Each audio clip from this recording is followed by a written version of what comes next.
Assalamualaikum warahmatullahi wabarakatuh. Perkenalkan, nama saya Hidayatul Romania. Saya dari kelompok 8. Saya ingin menyampaikan materi yang berjudul Pendidikan Pesantren di Indonesia. Pengertian pesantren. Pengertian pesantren secara bahasa yaitu kata pesantren berasal dari kata santri yang mendapat awalan P dan akhiran an, yang berarti tempat tinggal para santri atau murid. Sumber lain menjelaskan bahwa pesantren tempat membina manusia menjadi orang baik. Dalam pendapat lain menyebutkan pesantren masih berakar dari kata santri yang berarti terpelajar. Jika santri menunjuk kepada murid, maka pesantren menunjuk kepada lembaga pendidikan. Pesantren disebut juga pondok pesantren. 2. Perkembangan pesantren di Nusantara. Sejarah pendidikan di Indonesia mencatat bahwa pondok pesantren adalah bentuk lembaga tertua di Indonesia. Ada dua pendapat mengenai awal berdirinya pesantren atau pondok pesantren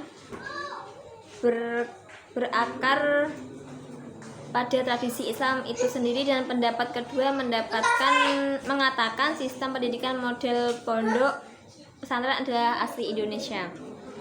Dalam pendapat pertama ada dua versi. Ada yang berpendapat pondok pesantren berawal sejak zaman Nabi masih hidup. Dalam awal-awal dakwahnya, Nabi melakukan dakwah sembunyi-sembunyi dengan peserta sekelompok orang, dilakukan di rumah-rumah seperti yang tercatat dalam sejarah. Salah satunya rumah Aram bin Abi Arqam. Versi kedua menyebutkan pondok pesantren mempunyai kaitan yang erat dengan tempat pendidikan yang khas bagi kaum sufi. Pendapat ini berdasarkan fakta bahwa penyiaran Islam di Indonesia pada awalnya lebih banyak dikenal dalam bentuk kegiatan tarekat yang melaksanakan amalan-amalan zikir dan wirid tertentu. Yang ketiga yaitu tokoh pendiri pesantren.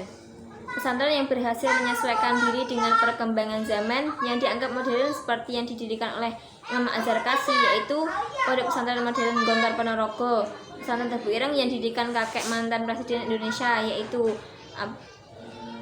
Kyai Hasyim Asy'ari. Model dan pola pesantren Tebu Ireng dapat dikatakan sebagai kiblat pesantren dan ulama-ulama terutama di Jawa.